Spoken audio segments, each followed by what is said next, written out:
السلام علیکم ورحمۃ اللہ وبرکاتہ۔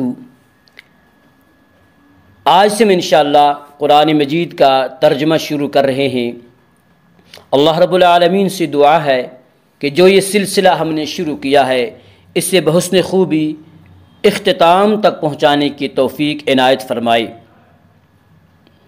ہم انشاءاللہ لفظی ترجمہ کے ساتھ ساتھ بامحاورہ ترجمہ بھی کریں گے، اور آپ سے گزارش ہے کہ اپنے ساتھ ایک قلم اور ایک کاپی رکھ لیں تاکہ مشکل الفاظ کے معنی آپ لکھ سکیں اور آپ کو سمجھنے میں اور یاد رکھنے میں سہولت اور آسانی ہو۔ تو آج انشاءاللہ ہم سورۃ الفاتحہ کا ترجمہ کریں گے۔ سورۃ الفاتحہ کے متعدد نام ہیں، جن میں سے چند یہ ہیں: الفاتحہ، فاتحۃ الکتاب، ام القرآن، السبع المثانی، الشفاء۔ سورۃ الفاتحہ مکی ہے، اس میں 7 آیات اور 1 رکوع۔ اعوذ باللہ من الشیطان الرجیم، بسم اللہ الرحمن الرحیم۔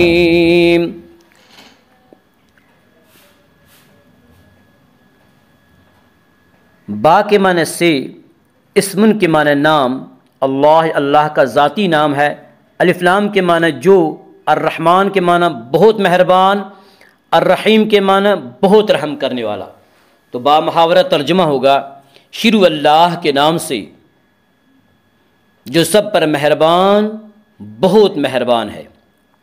عربی قاعدے کے لحاظ سے الرحمن کے معنی ہے وہ ذات جس کی رحمت بہت وسیع ہو، یعنی اس رحمت کا سب کو فائدہ پہنچتا ہو۔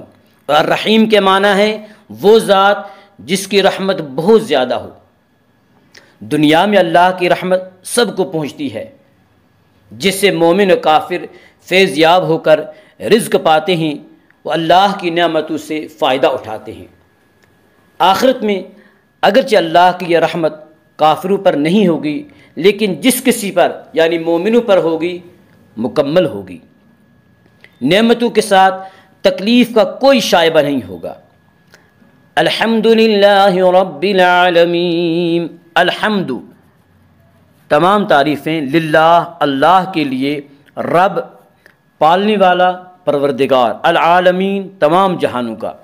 تو بامحاورہ ترجمہ ہوگا: تمام تعریفیں اللہ تعالیٰ ہی کے لیے ہیں جو تمام جہانوں کا پروردگار ہے۔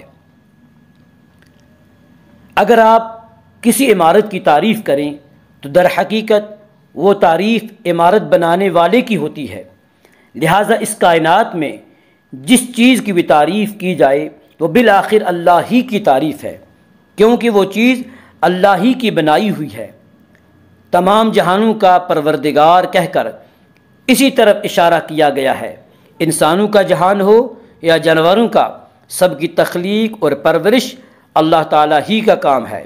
ان جہانوں میں جو چیز بھی قابل تعریف ہے وہ اللہ کی تخلیق اور اس کی شان ربوبیت کی وجہ سے ہے۔ الرحمن الرحیم۔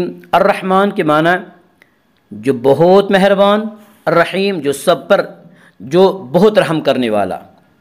تو بامحاورہ ترجمہ ہوگا: جو سب پر مہربان بہت مہربان ہے۔ مالک یوم الدین۔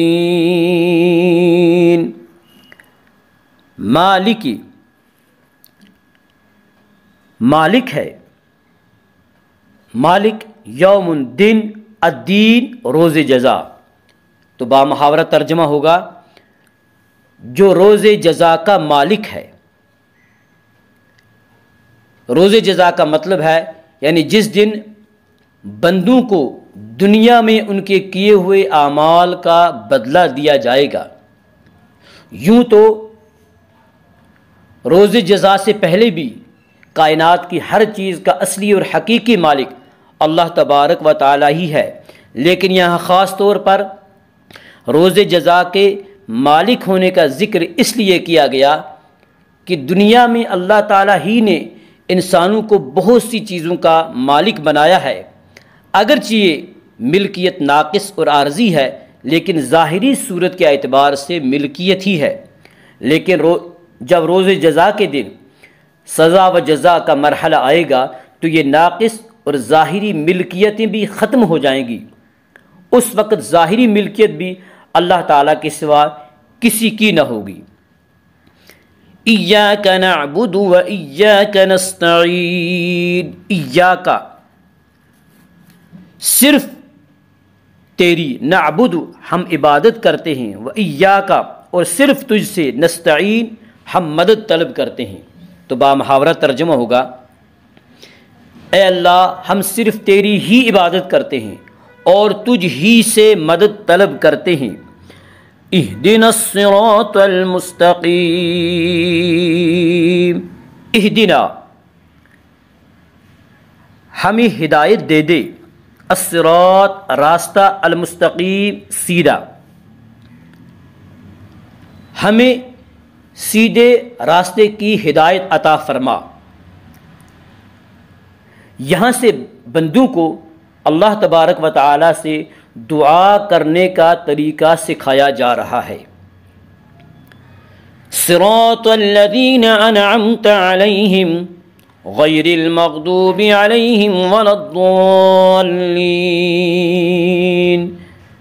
صراط الذین ان لوگوں کا راستہ، انعمت انعام کیا تو نے، علیہم ان پر، غیر نہ المغضوب غضب کیا گیا، علیہم ان پر، ولا اور نہ، الضالین جو گمراہ ہوئے۔ تو بامحاورہ ترجمہ ہوگا، اہدنا الصراط المستقیم، ہمیں سیدھے رستے کی ہدایت دے دے، اے اللہ ہمیں سیدھے رستے کی ہدایت عطا فرما۔ صراط الذین انعمت علیہم ان لوگوں کے راستے کی جن پر تو نے انعام کیا، غیر المغضوب علیہم ولا الضالین نہ ان لوگوں کے راستے کی جن پر غضب نازل کیا گیا، ولا الضالین اور نہ ان لوگوں کے راستے کی جو گمراہ ہو گئے، جو بھٹک گئے۔ جمہور علماء کے نزدیک مغضوب سے مراد یہودی ہیں اور ضالین سے مراد عیسائی ہیں۔